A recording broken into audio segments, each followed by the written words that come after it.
Bonjour mes chers élèves de la première année collégiale, parcours français, en la matière de la science de la vie et de la terre. Notre cours, c'est la formation des roches sédimentaires. La deuxième étape, c'est l'étape de le transport. En la dernière séance, on voit l'étape de l'érosion, donc l'érosion de la roche mère. La deuxième étape qu'on va voir dans ce cours, c'est l'étape de transport. Donc le transport de quoi? C'est le transport des produits de l'érosion. Tout d'abord, les produits de l'érosion, on a classé en éléments détritiques et éléments dissous. Les éléments détritiques sont issus de l'érosion mécanique. الحت الميكانيكي العناصر الحجازية ناتجة عن الحت الميكانيكي. Et les éléments dissous sont issus de l'érosion chimique. العناصر المذابة ناتجة عن الحت الكيميائي. Les éléments détritiques sont soit des galets, des sables ou des argiles. Sont des éléments solides et la différence entre elles, c'est la taille. Et les éléments dissous sont soit des sels ou bien des calcaires qui sont dissous dans l'eau. Donc, il y a عناصر مذابة في الماء. On passe aux agents de transport maintenant. Donc, le rôle de l'eau et du vent dans le transport des produits de l'érosion. Donc, les agents de transport sont l'eau et le vent. On voit comment va transporter les produits de l'érosion. Donc, on parle au premier agent, c'est l'eau. Comme vous voyez dans cette image, une rivière en période de l'inondation. Donc, vous voyez qu'il y a un courant qui est très fort. Et l'eau de la rivière a une couleur brune. Donc, c'est pas clair. نلاحظ هنا نهر في فترة الفيضان. إذن تيار مائي قوي والماء غير صافي. Pourquoi l'eau de la rivière est pas claire? Parce qu'il est chargé des éléments. Quels sont ces éléments? Donc, à partir de cette observation, on peut voir que l'eau de la rivière, après leur précipitation, on voit des sables et des argiles.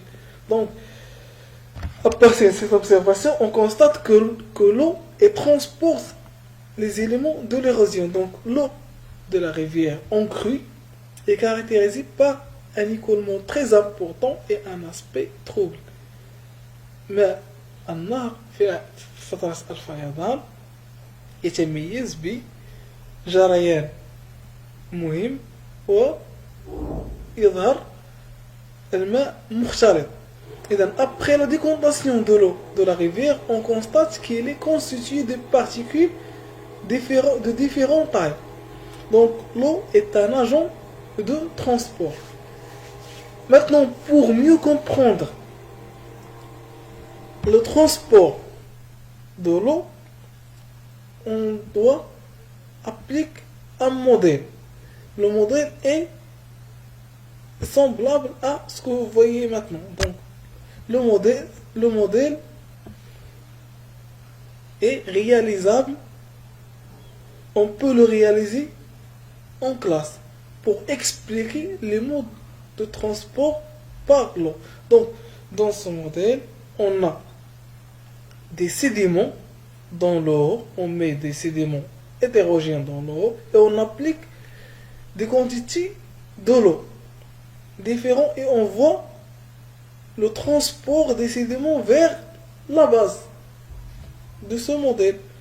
Donc, on voit qu'on a deux résultats. La même expérience et on a deux résultats différents. Vous voyez que dans la première photo qui est à gauche, le courant est faible.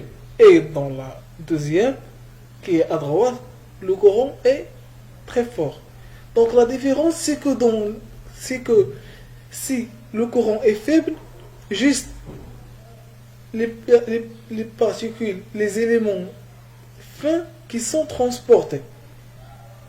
Mais les éléments de grande taille sont parcourus, sont déplacés à des distances très courtes, à l'opposé de la deuxième où le courant est très fort.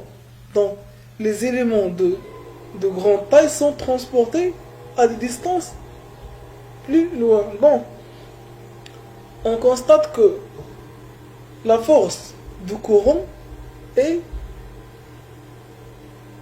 change les résultats de transport. Donc les résultats de transport par l'eau varient en fonction de la pente et de la force de l'eau, donc la force de courant d'eau, et de la taille des éléments.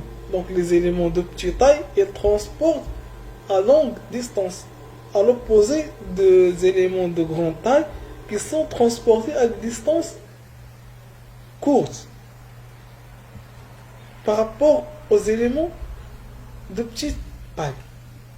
Donc les eaux de pluie, c'est une conclusion, les eaux de pluie transportent les éléments détritiques et solubles issus de l'érosion jusqu'aux rivières qui poursuivent le transport de ces éléments vers le milieu de leur dépôt. Maintenant, on passe au deuxième agent. Le deuxième agent, c'est le vent.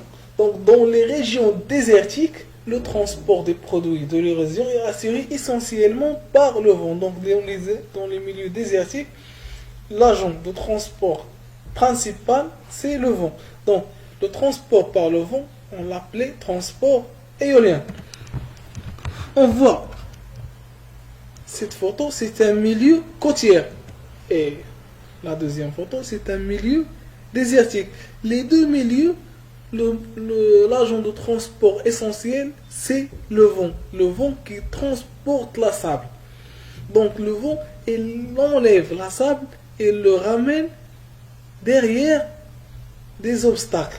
Derrière un obstacle, soit dans les milieux côtiers, soit dans les milieux désertiques.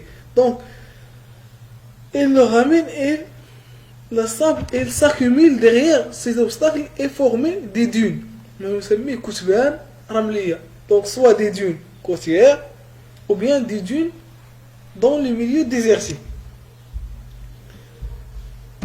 Dans cette photo, on voit une tempête, c'est-à-dire Asifa. Donc, une tempête qui transporte une grande quantité de sable à une distance très grande. Donc là, une courant d'air qui sont très violents dans un milieu désertique comme vous voyez. Donc cette image présente le mode de transport de différents éléments. Donc les éléments grands comme les gravés et les galets sont transportés par roulement ou bien par glissement. Juste par roulement ou bien glissement. Les éléments les moins ou bien plus petits, comme le sable, ils sont transportés par saltation, comme vous voyez. Et les éléments les plus fins, comme les argiles et les silt, sont transportés en suspension. Même les éléments dissous dans l'eau, les calcaires et les sels sont transportés en suspension.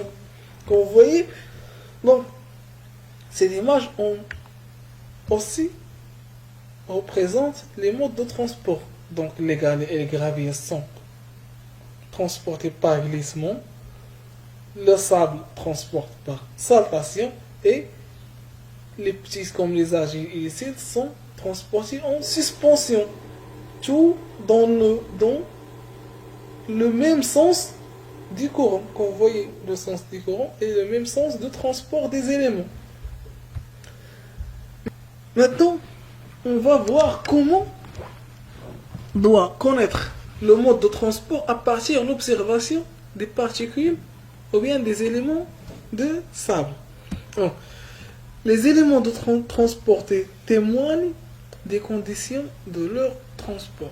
Donc, pour connaître le mode de transport à partir du sable, on va premièrement prendre un échantillon de sable et on va rincer et éliminer les siltes et les argiles. Donc pour garder juste les éléments de sable pour voir le mode de transport des éléments de sable. Donc à partir d'un échantillon, on peut voir le mode de transport par l'utilisation d'un microscope binoculaire. Et on voit les particules de sable. Donc ces images sont des images prises par une observation de la loupe binoculaire. On voit dans la première image à gauche présente des grains non usés. Donc ces grains non usés généralement indiquent un transport aquatique à courte distance. La deuxième image présente des grains qui sont émoussés, qu'on voit, sont émoussés et luisants. Luisant, d'accord, ça veut dire brillance. Donc indique généralement un transport hydrique. Donc les sables de plage sont transport dans un milieu aquatique, c'est un transport hydrique. La troisième et la dernière image sont des grains ronds, comme vous voyez, ils sont ronds, c'est pas pointu, ronds et mat. Ces grains indiquent généralement un transport par le vent à une longue distance. Comme vous voyez, sables éoliens sont un transport au milieu aérien sur une longue distance. Donc à partir de l'observation de la sable, on peut connaître le mode de transport de différents éléments. Donc, en analyse de cette partie, on voit que les produits de l'érosion, les éléments détritiques, sont transportés soit par l'eau ou bien soit par le vent.